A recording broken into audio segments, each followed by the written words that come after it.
ಇನ್ನೊಂದು ಬರ್ತದ ಕಾಯಿಲೆಗಳ ತವರೂರು ಈ ಶರೀರ. शरीर रोगाचा मोठा, संसार दुःखाचा भंडार ಅಂತ ತುಕಾರಾಮ್ ಹೇಳ್ತಾರೆ ಸಮಾರಂಭದಲ್ಲಿ. ಅಂದ್ರೆ ಈ ಶರೀರ ರೋಗಗಳ ತವರು ಮನೆ, ಸಂಸಾರ ದುಃಖಗಳ ಭಂಡಾರ ಅಂತ ಅವರು ಹೇಳಿದ ಮೇಲೆ ಇನ್ನು ಆರೋಗ್ಯವಂತರಾಗಿರುವುದರಲ್ಲಿ ಏನು ಅರ್ಥ ಅಂದರೆ ಯಾಕೆ ನಾವು ಆರೋಗ್ಯವಂತರಾಗಿರಬೇಕು?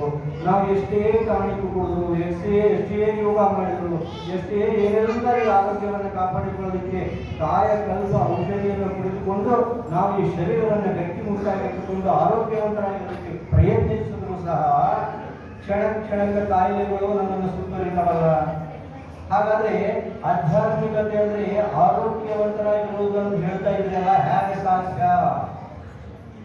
ನಾವೆಲ್ಲ ಆರೋಗ್ಯವಂತರಾಗಿರಲಿಕ್ಕೆ ಪ್ರಯತ್ನಿಸ್ತೀವಿ, ಆದ್ರೆ ಶರೀರ ಇದು ರೋಗಗಳ ತವರು ಅಂತ ನೀವೇ ಹೇಳ್ತೀರಿ. ಆರೋಗ್ಯವಂತರಾಗಿರುವುದೇ ಆಧ್ಯಾತ್ಮಿಕತೆ ನೀವೇ ಹೇಳ್ತೀರಿ. ಹೇಗೆ ಸಾಧ್ಯ? ಆಧ್ಯಾತ್ಮಿಕತೆ ಅಂದ್ರೆ ಆರೋಗ್ಯವಂತರಾಗಿರುವುದು ಅಂದ್ರೆ ಏನದರ ಅರ್ಥ ಅಂತಂದ್ರೆ, ಆರೋಗ್ಯವಾಗಿರುವುದು ಅಂತಂದ್ರೆ ಆರು ಯೋಗ್ಯವಾಗಿರಬೇಕು. ಆರು ಯೋಗ್ಯವಾಗಿರಬೇಕು. ಇದು ಆರೋಗ್ಯವಂತ.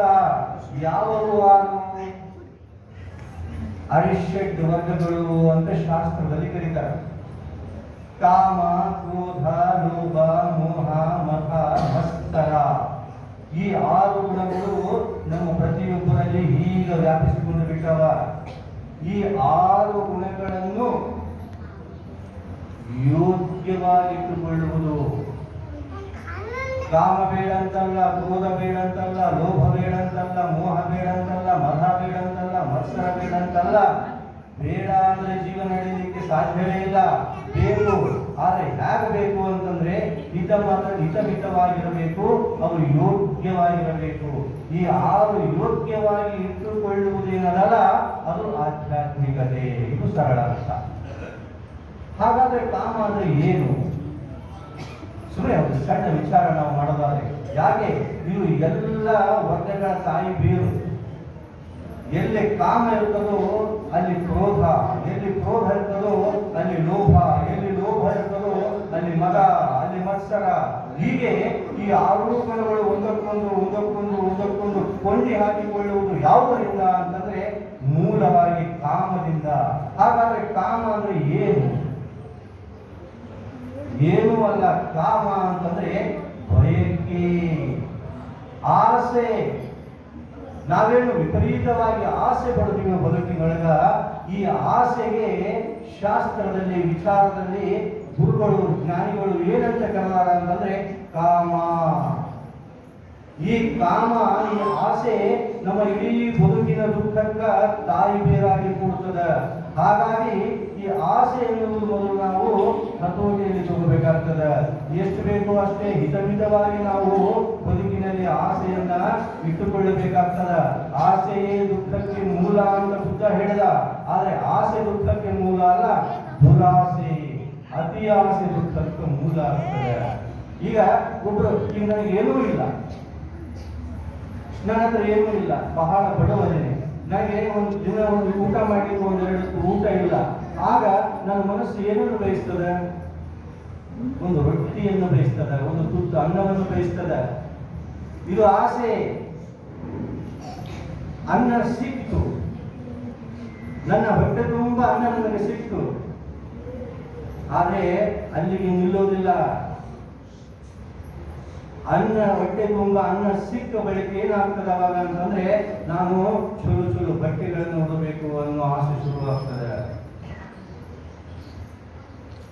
ಆಯ್ತು, ಚೂರು ಬಟ್ಟೆಗಳನ್ನು ಉಡುವುದು ನನಗಾಯ್ತು. ಯಾವುದಾದ್ರು ಏನೇನೋ ಪ್ರಯತ್ನ ಪಟ್ಟು ಒಳ್ಳೆ ಆಹಾರ ತಿನ್ನಲಿಕ್ಕೆ ಪ್ರಾರಂಭ ಮಾಡಿದೆ, ಒಳ್ಳೆ ಬಟ್ಟೆಗಳನ್ನು ಉಟ್ಟುಕೊಳ್ಳೋದಕ್ಕೆ ಪ್ರಾರಂಭ ಮಾಡಿದೆ. ಇಷ್ಟಕ್ಕೆ ನಿಂತಿತ್ತು ಅಂತಂದ್ರೆ ಯಾರ ಬದುಕು ದುಃಖದಿಂದ ಕೂಡಿರ್ತಿರ್ಲಿಲ್ಲ. ಹೊಟ್ಟೆ ತುಂಬ ಊಟ ಮಾಡಿ, ಮೈ ತುಂಬ ಬಟ್ಟೆ ಉಟ್ಟುಕೊಂಡು, ಕೈ ತುಂಬ ಕೆಲಸ ಮಾಡಿ, ಕಣ್ಣು ತುಂಬ ನಿದ್ದೆ ಮಾಡಿ ನಾವು ಜೀವಿಸಿ ಬಿಟ್ಟಿದ್ದೀವಿ ಅಂತಂದ್ರೆ ಯಾರ ಬದುಕಿನಲ್ಲಿ ದುಃಖ ಬರ್ತಿರಲಿಲ್ಲ. ಆದ್ರೆ ದುಃಖ ಎಲ್ಲಿ ಪ್ರಾರಂಭ ಆಗ್ತದಂತಂದ್ರೆ ಇವೆರಡು ಆದ ಬಳಿಕ ಉಣೋದಾಯಿತು, ಉಡೋದಾಯಿತು, ಇನ್ನ ಸ್ವಲ್ಪ ಇಡಬೇಕು ನಾವು ಬರೀ ಹುಡುಗದೆಲ್ಲ ಹೀಗೆ ಉಳ್ಕೊಂತ ಹುಡುಗದೆಲ್ಲ ಬರೀ ಚಲೋ ಚಲೋ ಬಟ್ಟೆಗಳನ್ನ ಉಟ್ಕೊಂತ ಬರೀ ಹೀಗೆ ದುಂದು ವೆಚ್ಚ ಮಾಡ್ತಾ ಹೋಗ್ಬಿಟ್ರೆ ಹೇಗಪ್ಪ ಒಂದಿಷ್ಟು ನಾನು ಸಂಪಾದನೆ ಮಾಡಬೇಕು ಅನ್ನೋ ಆಸೆ ಶುರುವಾಗ್ತದಲ್ಲ, ಅಲ್ಲಿ ಬೀಳ್ತೀವಿ ನಾವು. ಯಾಕೆ? ಇಡುವುದಕ್ಕೆ ಮಿತಿ ಇಲ್ಲ, ಇಡುವುದಕ್ಕೆ ಕೊನೆ ಇಲ್ಲ. ಹೊಟ್ಟೆ ತುಂಬ ಊಟ ಮಾಡುವುದಕ್ಕೆ ಒಂದು ಕೊನೆಯಾದ, ಮೈ ತುಂಬ ಬಟ್ಟೆ ಉಡುವುದಕ್ಕೆ ಒಂದು ಕೊನೆಯಾದ, ಆದರೆ ಸಂಗ್ರಹಿಸಿ ಇಡುವುದಕ್ಕೆ ಕೊನೆ ಇಲ್ಲ. ಎಷ್ಟಿಟ್ರು ಇನ್ನು ಇಡಬೇಕನ್ನಿಸ್ತದ ನನಗ, ನನ್ನ ಮಗನಿಗೆ, ನನ್ನ ಮೊಮ್ಮಗನಿಗೆ. ಹೀಗೆ ಆಸೆಯ ಒಂದು ಮೂಲ ಜಾಲ ನಮ್ಮನ್ನು ಏನು ಮಾಡ್ತದ ಅಂತಂದ್ರೆ ದುಃಖದ ಕೂಪಕ್ಕೆ ಮುಳುಗಿಸ್ತದ. ಮೂಲ ತಾಯಿ ಬೇರಾಗಿರ್ತಕ್ಕಂಥ ಈ ಆಸೆಯನ್ನ ಹತೋಟಿಯಲ್ಲಿ ತೆಗೆದುಕೊಳ್ಳುವುದು ಆಧ್ಯಾತ್ಮಿಕತೆ.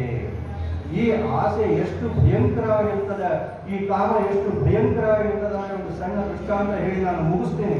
ಯಾಕೆ ದೂರದಿಂದ ಬಂದಿದ್ದಾರೆ, ಅವರ ಮಾತುಗಳನ್ನು